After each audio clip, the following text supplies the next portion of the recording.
The morning was calm in Arlington, Virginia. The courthouse stood quietly against the soft autumn sky, its white pillars glowing in the sunlight.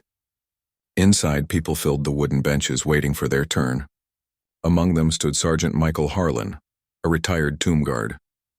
His posture was straight, his shoes polished to a mirror shine, and his uniform neatly pressed. Even though the matter before the court was small, a parking ticket, he treated the occasion with the same respect he once gave to his duties at the tomb of the unknown soldier. When his name was called, Michael stepped forward. The echo of his boots was sharp and steady, reminding everyone of his years of military discipline. He stood tall, holding his papers, ready to explain how his car had been parked near the cemetery, only because he was attending a small memorial for a fallen comrade. There was nothing unusual about his explanation. But what made everyone turn their heads was the small tomb guard identification badge on his chest. It gleamed softly under the lights, more powerful than words could ever be. The judge, however, didn't seem impressed. He leaned back in his chair, flipping through the paperwork without much care. He was known to be strict and impatient. When his eyes finally landed on Michael's uniform, he frowned. "Sergeant," he said slowly, "are all these medals really necessary? This is a courtroom, not a parade ground." The words hit like a sudden gust of cold wind. The room went silent. The clerk stopped typing. Even the security officer at the door froze for a second. Michael didn't move.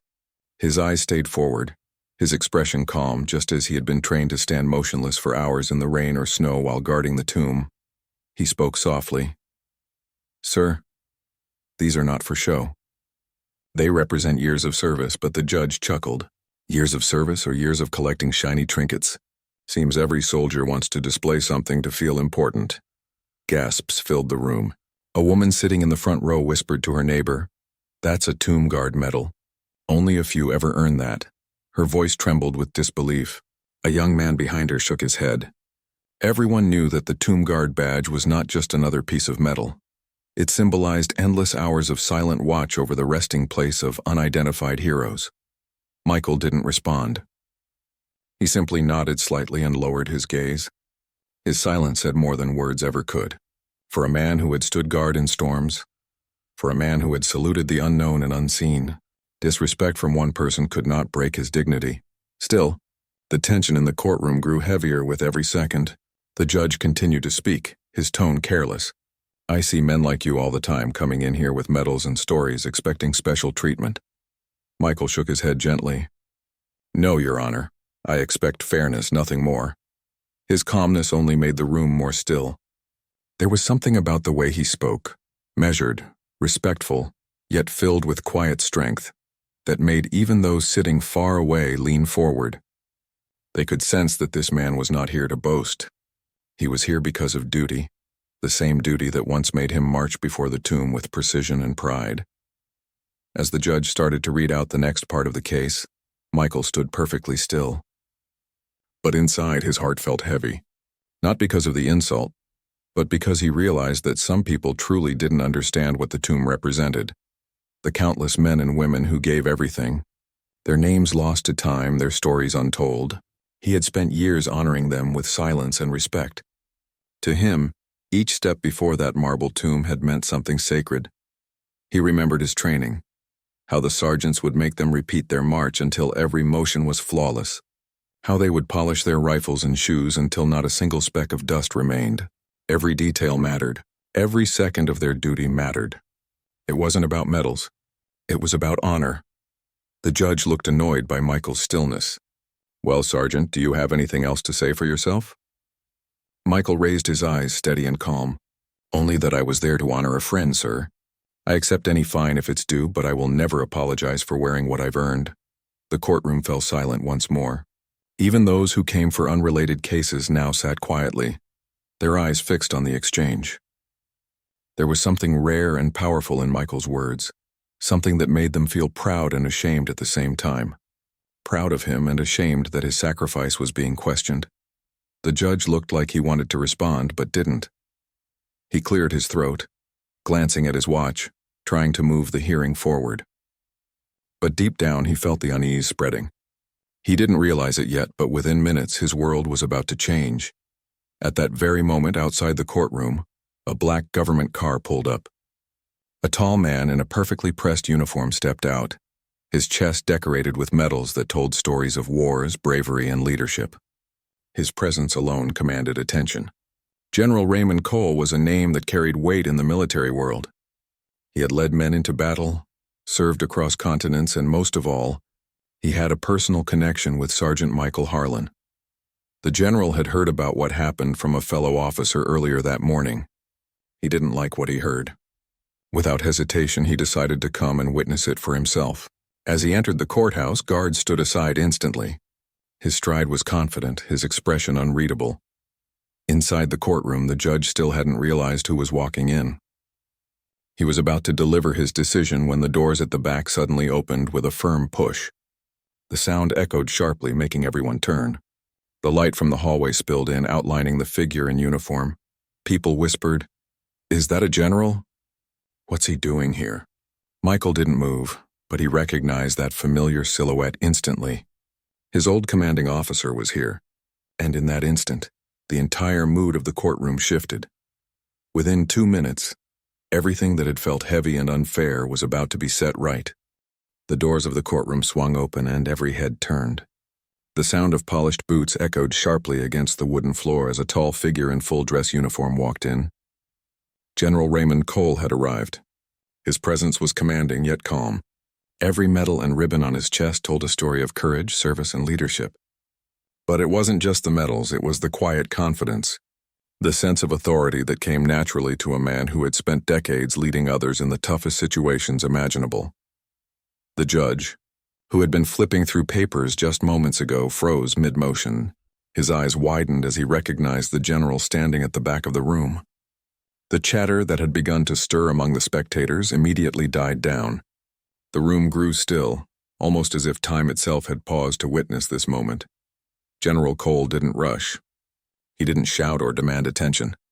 Instead, he walked slowly to the front of the courtroom, his gaze fixed on Sergeant Michael Harlan. When he reached him, he gave a crisp, respectful salute. Michael returned it without hesitation, feeling a mix of relief and pride. He knew his friend had come for a reason, and his presence alone would change the atmosphere completely. Then the general turned toward the judge. His eyes were calm but firm, and when he spoke, every word carried weight. "Your Honor," he began, "this man before you has served in one of the most honorable positions in our military. The Tomb Guard is not a title given lightly. It is earned through discipline, sacrifice, and devotion. That badge he wears is not a trinket. It represents years of protecting the memory of our unknown soldiers." The judge swallowed hard. He had been caught completely off guard. He had insulted Sergeant Harlan without understanding the significance of what he was questioning. The courtroom held its breath as General Cole continued. "Your Honor," he said, his voice steady and commanding, "I understand that in your position you deal with many cases every day, but I urge you to understand that some symbols are beyond ordinary comprehension. They are not for show, nor are they meant to impress. They are reminders of sacrifice, vigilance, and a duty performed quietly and without recognition. Sergeant Harlan has stood in the rain, snow, and heat to honor men and women who gave everything and asked for nothing in return." The judge shifted uncomfortably in his seat. He could feel the weight of the general's words, and he realized that his earlier remarks had been thoughtless. He wanted to respond, to apologize, but the courtroom was still too silent, too tense.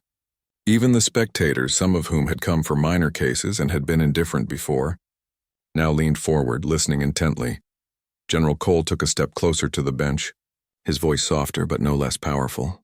"Your Honor, these medals, these badges, are proof of unwavering commitment. They do not seek attention. They remind us of what it truly means to serve, to protect, and to honor. When you dismissed them earlier, it was not just Sergeant Harlan you disrespected. You disrespected the memory of countless men and women who never returned home, whose stories remain untold." A murmur ran through the courtroom. The judge looked down at his papers, unable to meet the general's gaze. The judge's usual composure had vanished. He realized that this man in front of him was not only a general, but someone who carried the authority of experience, someone whose words were grounded in truth and respect. General Cole paused, allowing the silence to sink in. He looked around the room, his eyes meeting those of the spectators. "Let this be a reminder to all of us," he said, "that honor does not demand recognition. It does not boast. It stands silently, watching, protecting, and remembering. Sergeant Harlan has performed this sacred duty, and it is we who must ensure that such service is never taken lightly." Then he turned fully to Michael, offering a nod of deep respect. "I came here today not to confront, but to ensure that respect is returned where it is due. Sergeant, you have my admiration, as well as the admiration of countless others who understand what it means to serve." Michael felt a swell of pride and gratitude, though he kept his expression calm. Years of training had taught him to stand steady, to keep his composure no matter the circumstances. Yet inside he felt a quiet triumph, not for himself but for the honor of the role he had fulfilled. The judge finally found his voice, though it was small, strained, and uncertain. I apologize, Sergeant Harlan," he said, looking down. "I did not understand the significance of your service. That was wrong of me. I misjudged." General Cole nodded slowly. "Apology accepted," he said simply, his tone firm but forgiving. "What matters most is that respect is acknowledged. It is never too late to correct an error, Your Honor." The atmosphere in the courtroom shifted completely. Where tension and discomfort had filled the room moments ago, now there was a sense of respect and understanding. Spectators whispered quietly among themselves, many realizing for the first time the depth of sacrifice represented by the uniform and the badges. The judge sat back, visibly affected, and tried to compose himself. The clerk, the spectators, even the security officers, all felt a sense of awe at the simple yet powerful display of dignity and authority. General Cole glanced once more at Michael, silently conveying support and pride. Michael in return nodded slightly, a gesture of quiet acknowledgement. For the next few minutes the proceedings continued, but the spirit of the courtroom had changed. The case was no longer about a minor parking citation. It had become a lesson in honor, respect, and the importance of understanding the sacrifices others make quietly. Michael answered the remaining questions calmly, his demeanor steady, his silence commanding respect. As the session drew to a close, General Cole prepared to leave. Before he walked out, he addressed the entire courtroom one last time. "Let today serve as a reminder. True service is not measured by applause but by dedication. True honor does not seek attention, but it demands recognition when it is denied." Sergeant Harlan embodies this truth. With that, he turned and walked toward the door. The echo of his boots faded slowly, leaving a lasting impression on everyone present. Michael remained standing for a moment, reflecting on the unexpected turn of events. He felt a quiet satisfaction knowing that the dignity of the tomb guards had been defended, not with anger or confrontation, but with calm authority and truth. Outside the courtroom, the general paused, taking a deep breath. He had not come to humiliate or embarrass anyone. He had come to remind people of something far greater than themselves, the sacred duty of those who serve quietly, without recognition, but with unmatched commitment. And in those moments, Michael Harlan's years of sacrifice, discipline, and unwavering devotion were honored fully and publicly, as they deserved to be. For Michael, the rest of the day passed peacefully. He didn't seek praise or attention. He had stood firm, and now others had seen the value of what he had done all his life. He walked out of the courthouse with his head held high, not proud of himself, but proud of the principles he had represented. And though the judge, the spectators, and the entire courtroom would remember this day, Michael carried a quieter memory, a memory of service done, honor preserved, and respect restored. After General Cole left the courtroom, a heavy silence remained. The judge sat at his bench, staring at the papers before him but unable to focus. His earlier impatience and dismissive remarks seemed distant now, almost unreal. The gravity of what had just happened settled over him like a weight he could not ignore. He had insulted a man whose service had been devoted to honoring the unknown, those who had given everything and expected nothing in return. Sergeant Michael Harlan stood quietly, straight and composed. He answered the remaining questions politely, but his mind replayed the moments when the general had walked in. Every word General Cole had spoken reinforced the significance of his role. The medals on his chest were not decorations. They were symbols of countless hours of silent vigilance, discipline, and dedication. And now finally others in the courtroom understood that truth. The judge cleared his throat, finally breaking the silence. "Sergeant Harlan," he said, his voice softer than before, "I want to apologize once more for my words earlier. I did not understand, and I see now that I was wrong. Michael simply nodded, accepting the apology without any display of pride or anger. For him, the acknowledgement of respect was enough. As the court session ended, spectators slowly began to leave, many still whispering to one another about the extraordinary scene they had just witnessed. Some approached Michael, offering quiet words of admiration. A young man in the back, who had seemed indifferent at first, came forward and said, "I didn't know what that badge meant until today. Thank you for your service." Michael smiled faintly, nodding in appreciation. It was these small gestures, these moments of recognition, that reminded him why his duty had always mattered. Outside the courthouse, the autumn sun had begun to dip lower in the sky, casting long shadows across the steps. Michael walked slowly, his uniform still pristine, his medals catching the soft light. He didn't seek attention or applause, but he could feel the eyes of those around him noticing, respecting, and understanding. The events of the morning had shifted something quietly, leaving an impression of dignity and honor in everyone who had witnessed it. Later that week, the story began to spread. Word of General Cole's unexpected visit and the judge's apology reached veteran networks, local news outlets, and eventually social media. Messages poured in from across the country, praising Michael's composure and recognizing the importance of the Tomb Guard's service. People shared their own memories of loved ones in the military, stories of sacrifice, and reflections on the meaning of honor. For many, it was a reminder of the quiet courage displayed daily by those who serve without expectation of recognition. The judge, meanwhile, reflected deeply on his actions. He had thought of Michael's service as ceremonial, almost ornamental, until he had witnessed the general's presence and the weight of his words. It humbled him. Seeking to make amends, he contacted Arlington National Cemetery to arrange a private visit. There he stood silently at the tomb of the unknown soldier, laying a wreath with careful reverence. In that moment he understood the depth of sacrifice, the endless hours of vigilance, and the honor represented by the simple act of guarding those who gave everything. Michael, back in his quiet routine, did not dwell on the incident. He continued to visit Arlington, maintaining the same discipline and respect he had carried throughout his career. But he noticed subtle changes in the way people treated him. Some paused respectfully as he walked by. Others whispered words of appreciation. It was not fame he sought, it was understanding. A recognition that honor and service are not always visible but always meaningful. In classrooms, community centers, and local events, the story of the courtroom incident began to be told, not as a tale of confrontation, but as a lesson in humility, respect, and the value of understanding. Children learned about the tomb guards, about the quiet courage of those who watch over the resting place of heroes. Adults reflected on their own assumptions and the importance of seeing beyond appearances. Michael's calm dignity had sparked awareness in ways no medal or ceremony ever could. Even among his fellow veterans, the story resonated. They admired Michael not because he had been insulted or because the general had intervened, but because he had remained composed, respectful, and unwavering. In their eyes, he exemplified the true spirit of service, quiet, steadfast, and honorable. Months later, on a crisp morning at Arlington, Michael returned to the tomb. He adjusted his uniform, checked the alignment of his medals, and took his place. As he stood motionless, a small group of visitors paused nearby. They watched silently, some with tears in their eyes, some with heads bowed. They understood, without a word spoken, the significance of what he represented. The moment was simple, quiet, and profound, just as his service had always been.